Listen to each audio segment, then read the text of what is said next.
Es-tu prêt à transformer ton inspiration en contenu de qualité pour tes différents réseaux sociaux? Dans cette vidéo, je vais partager avec toi des astuces essentielles qui vont te permettre de concevoir des contenus irrésistibles. Alors ne zappe surtout pas parce que vraiment, je vais te partager de la valeur. Tout ce que toi tu auras à faire à la fin de ces vidéos, c'est de pratiquer point par point tout ce que j'aurais partagé avec toi. Bonjour à toi et bienvenue sur ma chaîne. Je suis Orly. Si c'est la première fois que tu me découvres, dans cette chaîne, nous parlons de community management et de business en ligne, pourquoi pas. Je t'invite simplement à t'abonner, à liker, à partager, à cliquer sur la cloche de notification si bien sûr le contenu, il t'intéresse. Alors aujourd'hui, je vais partager avec toi des astuces qui vont te permettre d'accentuer ta création de contenu. Et tu le sais, en tant que community manager, le nerf de la guerre, c'est la création de contenu. Tout ce que tu vas faire passera par la création de contenu. Donc ton premier levier sur lequel tu dois pouvoir te poser, c'est la création et il est important qu'elle soit correcte. Allons-y pour la première astuce. Alors, il est important déjà d'identifier la cible à laquelle tu t'agresses. Franchement, il faut connaître ta cible. Parce que, voilà, si tu ne connais pas la cible, qu'est-ce que tu vas faire tous les jours? Tu vas communiquer pour tout le monde et ça ne va pas te servir à grand chose. Un peu comme dans la médecine, si tu as un problème des yeux, tu n'iras pas voir un généraliste, tu vas simplement aller voir l'ophtalmologue parce que lui, il est assez ciblé. Tu dois pouvoir te cibler de telle sorte que quand ton public vient sur tes différents canaux, tes différents réseaux, il puisse s'identifier directement. C'est ce qui est le plus important. Par exemple, sur cette chaîne, je communique pour les aspirants au community management. Tu vois que toi qui veux et qui est intéressé par le community management, quand tu vois ma chaîne, tu vas t'arrêter tout de suite parce que c'est hyper ciblé. Tout de suite là, on sait que c'est pour les aspirants à ce métier et tu t'arrêtes. Il est donc important de te cibler parce que te cibler va te permettre d'avoir les bons mots pour exactement communiquer à ceux à qui tu as besoin de faire passer ton message. Une fois que tu as ciblé, tu sais exactement à qui tu t'agresses. La prochaine étape, c'est de pouvoir te faire connaître et d'avoir la confiance de ta cible. Oui, c'est important la confiance sur Internet. Et ça passera par quoi? Ça passera par ta constance.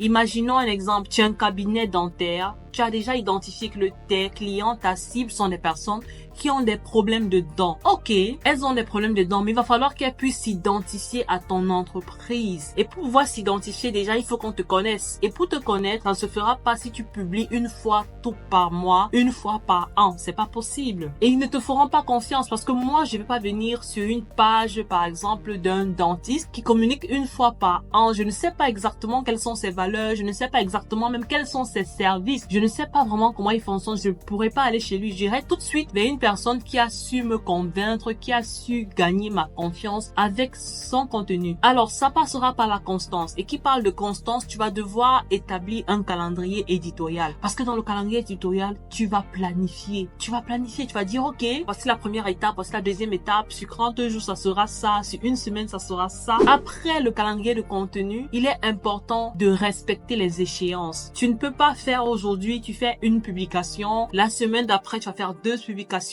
Après le mois prochain, tu vas faire une publication. Même dans ton calendrier éditorial, il est important d'avoir cette régularité-là. Il faut être régulier. C'est vrai que tu vas faire beaucoup de tests et quand tu commences, l'idéal, c'est vraiment de publier tous les jours, autant de fois que possible, tout le temps. Faut pas exagérer non plus, mais vraiment, il faut être présent. Il faut tirer la sonnette d'alarme, dire à ta cible, je suis là, tu peux me faire confiance parce que je suis constant. Et tout de suite, on va à un point, vu qu'on parle de création de contenu, il va falloir miser sur la qualité. On a parlé de régularité dans ton calendrier parce que, voilà, pour miser sur la qualité, tu peux te dire, ok, je ne vais pas être celui-là qui va faire 1001 posts par jour pour dire tout et n'importe quoi. Je vais aller carrément sur peut-être un post par semaine. C'est mieux un post de qualité par semaine que d'avoir 10 000 posts par semaine qui ne sont pas de qualité, dont la quantité ne sera jamais devant favoriser ou bien prioritaire de la qualité sur Internet. Il est important d'avoir la qualité.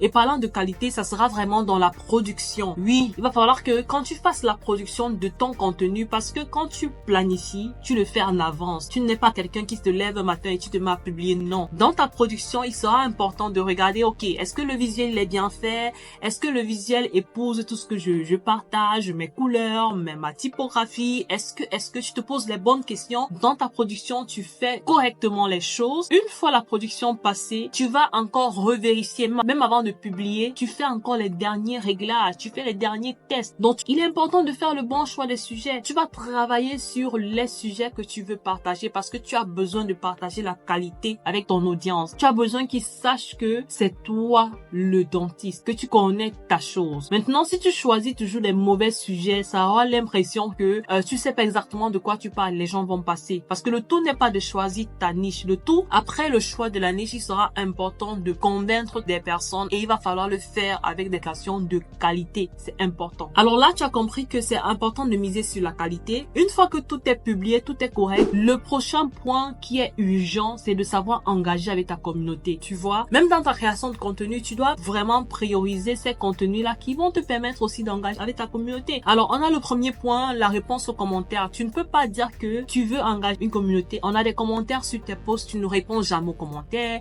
tu n'es jamais présent. Les grands influenceurs se le permettent parce qu'ils ont déjà des millions d'abonnés. Du coup, parfois, ils n'ont même pas le temps ou alors, ils se le permettent. Mais toi qui débutes, tu dois pouvoir engager ta communauté. Tu dois pouvoir répondre à tous les messages. Tu dois pouvoir répondre aux objections. Parce que c'est pas parce que quelqu'un, voilà, te suit qu'il aura toujours des bons commentaires par rapport à un post que tu fais. Il peut venir et avoir des commentaires. Peu importe le niveau de gêne de son commentaire, tu te dois de répondre et toujours de façon courtoise. Ça va vraiment faire que les gens vont dire, ah, tiens, on a enfin une page qui respecte l'abonné, qui respecte les critiques, qui respecte les divergences. C'est important de le faire. Maintenant, tu peux aussi de temps en temps, pour engager ta communauté, poser des questions pour savoir, ok, qu'est-ce que vous voulez que je partage avec vous? Est-ce que vous avez des problèmes que vous aimeriez qu'on en parle, que vous ne comprenez pas? Tu leur poses des questions qui vont faire en sorte qu'elles vont se sentir à l'aise de dire, ok, docteur, souvent je dors très mal la nuit parce que j'ai une dent qui fait comme ça, j'ai des soucis de ci et de ça, et tu pourras répondre. Ouais, tu vois, ça va vous rapprocher. Franchement, ça va toujours vous rapprocher de répondre aux besoins directs de tes abonnés. Et une seule chose à faire, c'est de poser des questions pour comprendre ce dont ta cible a besoin. Donc, ne te concentre pas juste sur la création de contenu, te dis, ok, moi je suis médecin, je sais ce dont vous avez besoin et tout. Il peut avoir des différents problèmes. Et c'est toujours bien quand un post est la réponse à une question d'un abonné. C'est juste magnifique. Donc, vraiment, il faut aussi miser sur ça. La grande étape derrière tout ça, parce que à la base, tu peux te dire, ok, ma clientèle, généralement, je suis dentiste, voilà, je reçois tout le monde et tout. Mais maintenant, quand tu vas dans tes analyses, c'est quoi le point dont je parle maintenant, ce sont les analyses. Il est important d'analyser le travail que vous faites. Parce que voilà, tu te dis, ok, moi je reçois tout le monde. Maintenant, une fois dans tes analyses, on te fait savoir que la plupart des abonnés de ta page sont des personnes peut-être qui ont autour de 25 ans. Tu vois que là, tes publications doivent quand même changer pour ce public cible-là. Peut-être ne pas tout changer complètement, mais tu dois savoir que j'oriente vers un public jeune. Si c'est un public vieux, si on te dit que tes statistiques te disent que les personnes qui te suivent ont 40 ans, les personnes qui te suivent ont 50 ans, tu sais que non, tu vas changer le contenu, pas changer, bouleverser, mais tu vas adapter en fonction de ce que les statistiques t'ont révélé. Donc il est important de savoir les statistiques, ne pas simplement se dire, ok, je maîtrise la chose, allez, je communique, j'ai ma cible de base et tout. Tu vas aller analyser chaque fois ce que disent les résultats et en fonction des résultats que tu auras devant tes yeux, adapter la stratégie que tu as déjà mise sur place. Vraiment, c'est la chose à faire parce que les statistiques peuvent te permettre de tout bouleverser ta stratégie parce que c'est elle au final qui te dit, ok, comment les choses marchent, parce que c'est elle qui te dit, ok, voici le style de personne qui te suit. C'est elle qui va te dire toutes ces choses-là. Maintenant, parlant d'analyse, on peut avoir Google Analytics qui te permet d'analyser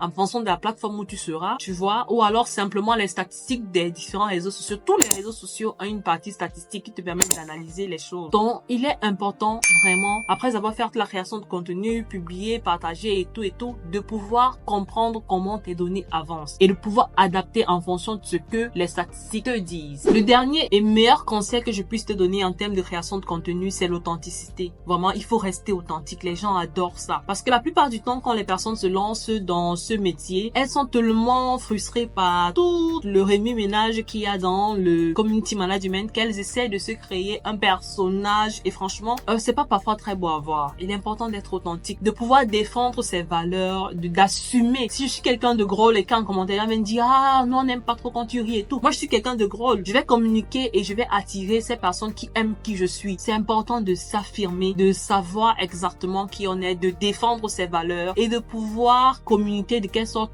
d'attirer les personnes qui sont dans le même mode que nous. Donc ne soyez pas des personnages simplement qui veulent plaire à la mêlée. Non. Au départ, on peut être un peu plus sérieux, c'est vrai. Voilà, parce que être authentique en même temps, ça veut pas dire ne manquer de sérieux. Être authentique, c'est vraiment dire je suis tel que je suis. Si ma voix a ce ton-ci, quand je fais ma vidéo, je serai pas en mode Ah bonjour, comment tu vas?